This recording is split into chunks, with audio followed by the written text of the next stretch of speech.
Today is Friday, July 14th. I'm Terrence Friday with your digital brief. Let's take a look at your top stories today. Michigan Attorney General Dana Nessel will take over and consolidate all of the state criminal charges against the man accused of kidnapping and killing 2-year-old Winter Cole Smith. 26-year-old Rashad Trice appeared virtually in court in Ingham County yesterday for those charges stemming from his alleged attack on Winter's mother last week. While the federal charges against Trice will remain separate, Nessel says consolidating the state criminal charges will streamline the process and avoid putting Smith's grieving family through multiple trials.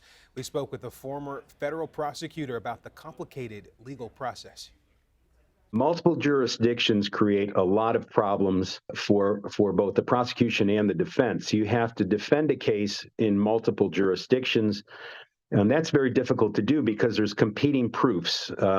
What the proofs will be in the Western District of Michigan in the federal district court will necessarily be different than what Ingham County will or have to prove and what the Attorney General of the state of Michigan will have to prove, and even Macomb County. The Macomb County prosecutor supports Nessel's decision to take over the case and reduce the painful burden on Winter's family. Detroit Police Commissioner Brian Ferguson has resigned a day after he was allegedly caught with a prostitute by an undercover officer. Detroit's Board of Police Commissioners accepted Ferguson's resignation. He presented it to District 1 on the board. Earlier this week, he was accused of engaging in sexual acts with a sex worker. Days later, he submitted that resignation.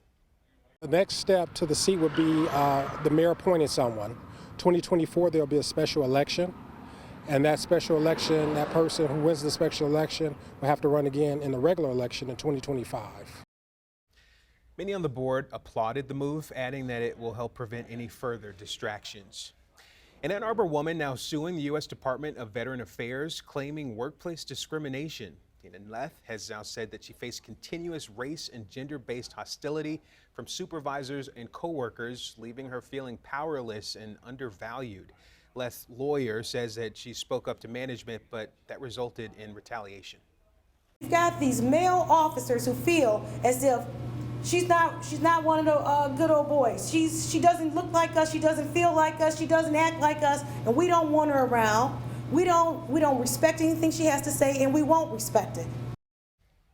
Leth says she endured 3 years of a toxic work environment while working as the only woman in the VA's Public Safety Division.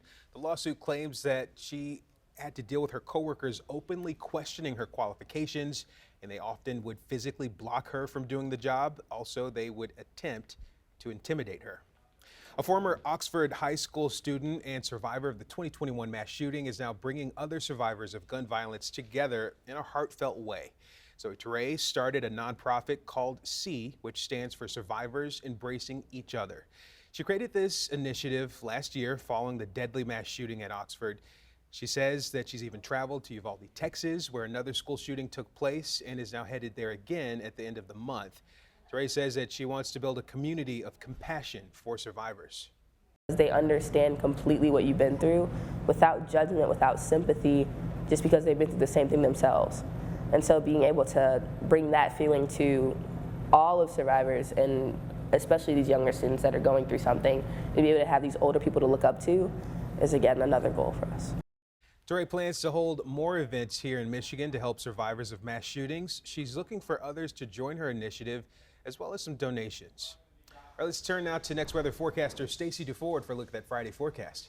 Well, morning sunshine is going to give way to rounds of showers and some storms which have the potential to become severe. Let's take a look at the futurecast. Again, sunshine for the morning hours, and then we do have scattered showers moving in the afternoon. Could see heavy rain at times. They're going to be sticking around throughout the evening hours, especially later in the evening. More intense, we could see heavy rain. We could see wind gusts up to 60 miles per hour, possibly even hail, and those storms are going to continue throughout the overnight hours as well. So today, a high near 85 degrees. Those showers and storms moving in later in the day. For tonight, a low near 68 degrees. Those showers and storms continuing. We do expect rain to continue throughout the day on Saturday, with another chance of some isolated storms, with again the potential to become severe. Then Sunday, some sunshine with storms moving in later in the night. A chance of rain on Monday, but cooler temperatures for the beginning of the week after a cold front moves through. Terrence?